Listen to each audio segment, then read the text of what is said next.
Sunday से लेकर Saturday तक अगर कुछ वायरल टिप्स एंड ट्रिक्स मिल जाए जिससे हमारे घर और किचन के काम तो आसान हो ही, साथ ही समय और पैसे की भी बचत हो, तो इसको कौन नहीं अपनाना चाहेगा। नमस्ते दोस्तों, मैं हूँ छाया और आपके अपने चैनल छाया रसोई में एक बार फिर से आपका बहुत बहुत स्वागत है। दोस्तों, आज मैं फिर से आपके लिए कुछ वायरल टिप्स एंड ट्रिक्स लेकर आई हूँ जिसको आप देखें, हो सकता है इनमें से कुछ टिप्स एंड ट्रिक्स आपके भी काम आए, आपका भी समय और पैसा बचे, साथ ही साथ आपका काम करना भी काफी आसान हो जाए। तो दोस्तों, हमेशा की तरह वीडियो देखने से पहले कमेंट बॉक्स में लिखकर ये बताना ना भूलिएगा कि आप इस चैनल के वीडियोस किस शहर या फिर किस गांव से देख रहे हैं, जिसे मैं लिखकर आपको थैंक्स बोल सकूं। तो चलिए देख लेते हैं आज की सबसे पहली टिप। दोस्तों, अभी जैसा कि त्योहार का सीजन है तो त्योहार में हम सभी के घरों में काम बढ़ जाता है।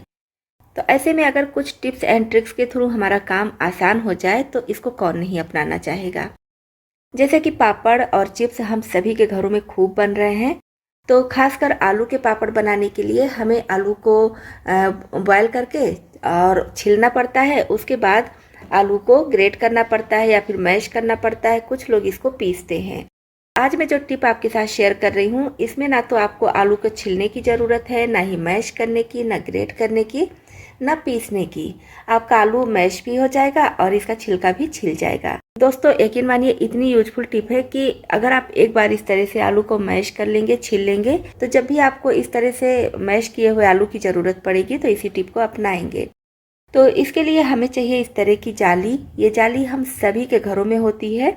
शेप हो सकता है अलग अलग हो, और एक जो महीन वाली आती है जिससे हम कोई चीज़ फ्राई करते हैं, निकालते हैं, पोहा वगैरह, तो वो वाली जाली आपके पास है तो उसको भी ले सकते हैं। तो क्या करना है, आलू हम जैसे नॉर्मल उबालते हैं उस तरह से उबाल लेंगे और फिर 2 भाग में इसको कट कर लेंगे। अब आधा भाग लेंगे, जाली के ऊपर इस तरह से रख के हमें रब करना है। बस आपको ध्यान रखना है कि आलू पूरी तरह से ठंडा नहीं होना चाहिए और इतना गर्म हो जितना हाथ सह सके, तभी ये आलू अच्छे से मैश होगा। तो बस इस तरह से हम जाली पर रब करेंगे और कुछ सेकंड में ही देखेंगे कि आलू मैश होकर नीचे की तरफ गिरेगा और जो छिलका होगा वो जाली में इस तरह से फंस जाएगा। तो देखिए कितनी आसानी से, और बस कुछ मिनट में ही आप किलो किलो आलू मैश करके छिल भी लेंगे। बहुत ही यूजफुल टिप है। इस टिप को आप भी अपनाइए जब भी आपको आलू के पापड़ बनाने हो या फिर टिक्की, आलू के पराठे, मतलब इस तरह से मैश किए हुए आलू की जब भी ज़रूरत हो तो इस टिप को अपना सकते हैं। उम्मीद करती हूँ ये टिप आपको बहुत ज़्यादा पसंद आई होगी। चलिए बढ़ते हैं नेक्स्ट टिप की तरफ। चाकू का यूज करते करते ये काफ़ी ज़्यादा रफ हो जाता है, फिर इसे हमें मार्केट में लेकर जाना पड़ता है इसको शार्प कराने के लिए। तो आज से आपको मार्केट जाने की ज़रूरत नहीं है, घर में ही बहुत आसानी से आप इसको शार्प कर सकते हैं।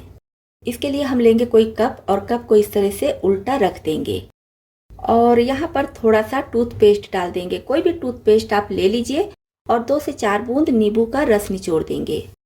अब हम इस तरह से चाकू को शार्प करेंगे।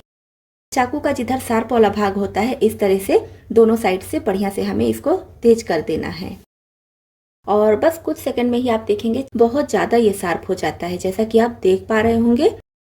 और आपको यकीन नहीं हो रहा हो तो पहले आप इस टिप को अपनाइए, फिर यकीन कीजिए। नींबू और टूथपेस्ट डालने से बहुत अच्छे से रिएक्ट होता है, काफ़ी ज़्यादा स्ट्रांग हो जाता है, जिसकी वजह से चाकू, कैंची या फिर किसी भी तरह की धार वाली चीज़ बहुत अच्छे से साफ हो जाती है। दोस्तों, वैसे तो जब हम कच्चे केले की रेसिपी बनाते हैं तभी इसको कट करते हैं, क्योंकि इसको अगर हम कट करके रख देते हैं तो बहुत जल्दी से ये काले पड़ जाते हैं। तो आज मैं बहुत ही अच्छी टिप आपके साथ शेयर कर रही हूँ जिससे आप कच्चे केले को 8 से 10 दिनों के लिए छिल कर रख सकते हैं, फिर भी कच्चे केले बिल्कुल भी काले नहीं पड़ेंगे। तो इसके लिए हम लेंगे एक कटोरी और इसमें थोड़ा सा नींबू का रस हमें चाहिए।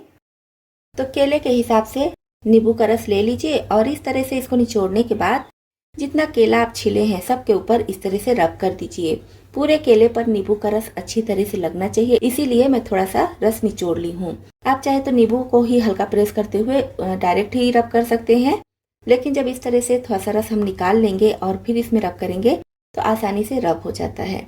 तो इस तरह से जितना केला छिले हैं सब में नींबू लगा देंगे और अब इसे हमें रखना है पैक करके। इसके लिए हमें चाहिए फ्रेश रैप। फ्रेश रैप हम सभी के घरों में होता है, नहीं है तो जिपलॉक पाउच भी ले सकते हैं या फिर कोई कंटेनर भी आप ले सकते हैं। अब इसको फ्रेश रैप में इस तरह से रैप कर देंगे। आप अपने हिसाब से एक एक चाहे तो रैप कीजिए, या तो फिर जिस तरह से मैं एक साथ रैप कर रही हूँ इस तरह से भी कर सकते हैं। तो दोस्तों, अगर आप भी कच्चे केले को छील चुके हैं और स्टोर करके रखना है तो इस तरह से स्टोर करके रख सकते हैं। तो इस तरह से देखिए मैं इसको रैप करती हूँ। अब इसे कंटेनर में स्टोर करके हम रखेंगे फ्रिज में। तो फ्रिज में आप इस केले को पूरे 1 सप्ताह भी रखेंगे फिर भी ये ना तो काले पड़ेंगे और ना ही सूखेंगे, एकदम फ्रेश रहेंगे। दोस्तों, उम्मीद करती हूँ ये यूजफुल टिप आपको बहुत ज़्यादा पसंद आई होगी। चलिए बढ़ते हैं नेक्स्ट टिप की तरफ। वैसे तो कॉफ़ी सभी लोग पीते हैं, कुछ लोग कम और कुछ लोग ज़्यादा, और कुछ लोग होते हैं सिर्फ कॉफ़ी ही पीते हैं, चाय छूते भी नहीं हैं। जैसे कि मुझसे अगर पूछा जाए तो मुझे कॉफ़ी के बजाय चाय ज़्यादा पसंद आती है। तो कॉफ़ी में क्या दिक्कत आती है कि थोड़ा सा भी अगर हम इसका ढक्कन ढीला रखते हैं या कभी कभी बहुत अच्छे से बंद करके रखते हैं, बारिश का समय है या फिर कहीं नमी वाली जगह पर हम इसको रखते हैं, तो पूरी कॉफ़ी सिल जाती है, एकदम ब्लैक हो जाती है, बेकार हो जाती है। तो ये सिले नहीं, इसके लिए फ्रेश रैप को 2-3 फोल्ड करके और यहाँ पर लगाकर उसके बाद इसका ढक्कन बंद करके रखती हूँ।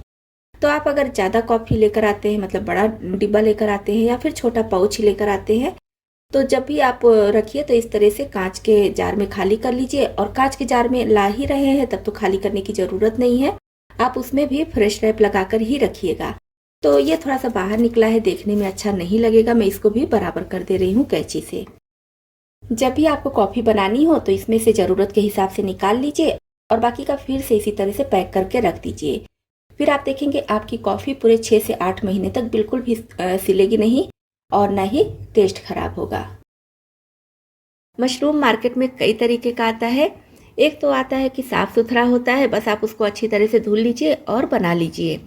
एक आता है जो बहुत ज़्यादा गंदा होता है, मतलब ऊपर के साइड में बहुत ज़्यादा गंदगी लगी होती है, जिसको हम कितना भी धुलें अच्छे से साफ़ नहीं होता है। तो वैसे क्या होता है, अगर बहुत ज़्यादा गंदा है, ऊपर से बहुत ज़्यादा ब्लैक है, तो कुछ लोग ब्लैक वाले भाग को चाकू से कट करके निकाल देते हैं। लेकिन मैं जो टिप आपके साथ शेयर कर रही हूँ इसमें आपको चाकू की भी ज़रूरत नहीं है। तो उसके लिए क्या कीजिए, आप मशरूम को पहले अच्छी तरह से धुल लीजिए और फिर जिस तरह से वीडियो में मैं दिखा रही हूँ इस तरह से इसके ऊपर का लेयर निकाल दीजिए। बिल्कुल भी दिक्कत नहीं होती है, बहुत आसानी से ये लेयर इस तरह से निकल जाता है। जैसे हम किसी चीज़ का छिलका छीलते हैं ना, सेम उसी तरह से ये छिल जाता है। तो जो ब्लैक भाग होता है ना इसी लेयर में होता है, तो इसको हम निकाल देंगे और फिर आपको मिल जाएगा एकदम साफ़ सुथरा वाइट कलर का मशरूम, जिससे आप किसी भी तरह की कोई भी रेसिपी बनाकर तैयार कर सकते हैं। दोस्तों, उम्मीद करती हूँ ये टिप आपको बहुत ज़्यादा पसंद आई होगी। पसंद आई हो तो वीडियो को लाइक करना ना भूलें। चलिए बढ़ते हैं नेक्स्ट टिप की तरफ। स्मार्ट वॉच का यूज हम सभी करते हैं, तो क्या होता है कि अगर हम इसको साफ नहीं करते हैं या फिर किचन में काम करते हैं तो बहुत जल्दी जल्दी ये गंदा हो जाता है। इसका ऊपर वाला ग्लास तो गंदा होता ही है, साथ ही साथ ये बेल्ट वाला भाग भी बहुत ज़्यादा गंदा हो जाता है, तो देखने में बिल्कुल भी अच्छा नहीं लगता है। इसको हम ऐसे ही किसी चीज़ से रब करके साफ नहीं कर सकते हैं क्योंकि ग्लास में स्क्रैच पड़ने का डर होता है, साथ ही साथ इसका बेल्ट भी खराब हो सकता है। इसके लिए क्या करेंगे, हमें चाहिए सैनिटाइजर। सैनिटाइजर का यूज हम सभी के घरों में होता है, बहुत ज़्यादा तो नहीं लेकिन फिर भी थोड़ा मोड़ा तो होता ही है। तो आपके घर में भी सैनिटाइजर जरूर होगा, बस हमें थोड़ा सा 1 से 2 बार हम इस तरह से स्प्रे करेंगे और आपके पास लिक्विड है तो उसको भी ले सकते हैं। 1 से 2 बूंद किसी कॉटन पर इसे हमें लेना है और इस तरह से वॉच को अच्छे से साफ कर लेना है। तो इसका जो ग्लास है ये भी बहुत अच्छे से साफ हो जाएगा और इसका जो बेल्ट वाला भाग है इसमें भी किसी भी तरह की गंदगी है वो भी बहुत अच्छे से साफ हो जाती है। सभी के लिए बहुत ही यूजफुल टिप है क्योंकि स्मार्ट वॉच का यूज़ तो सभी करते हैं, तो हर किसी के लिए बहुत ही यूजफुल टिप है, एक बार जरूर अपना कर देखें। नेक्स्ट टिप हमारी है इस तरह के तेल के कंटेनर को लेकर। किसी किसी के घर में बहुत ज़्यादा बड़ा बड़ा तेल का कंटेनर आता है या फिर दुकान पे भी आप देखते होंगे 10 लीटर 20 लीटर ऐसे आता है। उसमें से तेल ट्रांसफ़र करना लगता है कि काफ़ी मुश्किल होता है। तो लोग क्या करते हैं, छोटी सी टिप अपनाते हैं जिससे तेल ट्रांसफ़र करना काफ़ी आसान हो जाता है और तेल बाहर गिरता भी नहीं है। तो यहाँ पर आप देख पा रहे होंगे 5 लीटर के तेल का डिब्बा है और इसमें सरसों का तेल है। मैं सरसों का तेल हमेशा चक्की से लेकर आती हूँ सामने निकलवा कर। तो अभी मुझे इसको छोटे डिब्बे में खाली करना है, तो सोची कि आपके साथ भी टिप शेयर कर देती हूँ कि अगर आपको भी बड़े डिब्बे से छोटे डिब्बे में तेल या फिर रिफाइंड ऑयल या फिर कोई भी चीज़ ऐसा जो लिक्विड है उसको ट्रांसफ़र करना है तो दिक्कत ना हो। तो इसको ऐसे अगर हम सीधे की तरफ से ट्रांसफ़र करेंगे तो तेल छलक सकता है और बाहर गिर सकता है, तो ये तरीका सही नहीं है।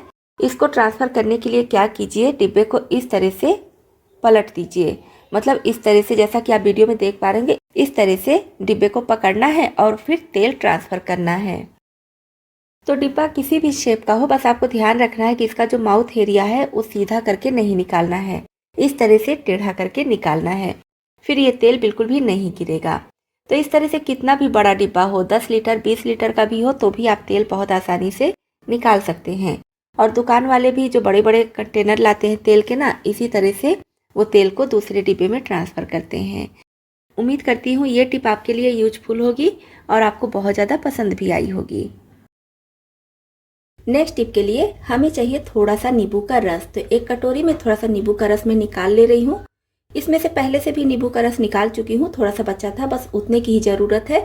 अब इसमें डालेंगे थोड़ा सा मीठा सोडा यानी कि खाने वाला सोडा, और इसी के साथ में डाल देंगे थोड़ा सा पानी। तो बहुत ज़्यादा इसमें पानी नहीं ऐड करेंगे, जैसे कि 1 छोटा चम्मच के करीब नींबू का रस है, आधा छोटा चम्मच के करीब खाने वाला सोडा यानी कि मीठा सोडा है, और उसमें 1 टेबल स्पून के करीब पानी डाल देंगे। तो ऑयल डिस्पेंसर का यूज हम सभी के घरों में होता है, और ये जब गंदा हो जाता है तो इसको साफ़ करने में काफ़ी ज़्यादा मुश्किल होती है। एक तो इसमें से ऑयल खाली करना पड़ता है, दूसरे अगर ये खाली हो चुका है और साफ़ करना है तो इसको साफ़ करके सुखाने में, फिर से ऑयल फिल करने में करीब 2 दिन तो लग ही जाता है। तो हमें ये ऑयल डिस्पेंसर जल्दी जल्दी साफ़ ना करना पड़े, इसके लिए हम लेंगे थोड़ा सा रुई यानी कि कॉटन, और ये जो घोल तैयार किए हैं इसमें डालकर अच्छी तरह से इसे रब करते हुए साफ़ कर लेना है। और कोशिश कीजिए कि बहुत ज़्यादा गंदा ना होने पाए। आप सप्ताह में 1 बार तो इसको कर ही लीजिए, इससे आपका 2 फायदा होगा। एक तो चिकनाई हट जाएगी, पूरी तरीके से चिकनाई नहीं रहेगी, दूसरा आपका ऑयल डिस्पेंसर एकदम साफ दिखेगा, और तीसरा इसका कोई भी साइड इफेक्ट नहीं होगा। जैसे हम अगर साबुन सर्फ कुछ लगाकर इसको साफ करते हैं, कभी कभी कितना भी ढक्कन आप बंद करके साफ कीजिए, थोड़ा बहुत पानी या फिर जिस चीज़ से हम साफ करते हैं वो ऑयल डिस्पेंसर में चला ही जाता है। तो इससे आप साफ करेंगे तो बिल्कुल भी दिक्कत नहीं होगी, बहुत आसानी से साफ हो जाएगा। ऑयल डिस्पेंसर एकदम चमक जाएगा, जैसे लगेगा कि आप इसको पूरा ऑयल खाली करके ही साफ किए हैं। कॉटन से रगड़ने के बाद कोई हल्का गीला टॉवेल ले लीजिए और अच्छी तरह से इसे पोंछ दीजिए। बिल्कुल भी इसमें चिकनाई नहीं रहेगी, ना ही किसी तरह का दाग धब्बा रहेगा। आपका ऑयल डिस्पेंसर एकदम चमक जाएगा। और सिर्फ ऑयल डिस्पेंसर ही नहीं, किचन में रखे हुए किसी भी डिब्बे को आप इसी तरह से साफ कर सकते हैं, बिना सामान निकाले और बिना धुले। तो मैं यहाँ पर थोड़ा सा लिक्विड बनाकर आपको दिखाई हूँ। आप अगर ज़्यादा चीज़ें साफ करने वाले हैं तो मात्रा और बढ़ा दीजिएगा। नेक्स्ट टिप है हमारी कच्चे केले को लेकर। दोस्तों ये कच्चा केला है और देखने में हो सकता है आपको लगे कि खराब हो चुका है, तो खराब बिल्कुल नहीं है।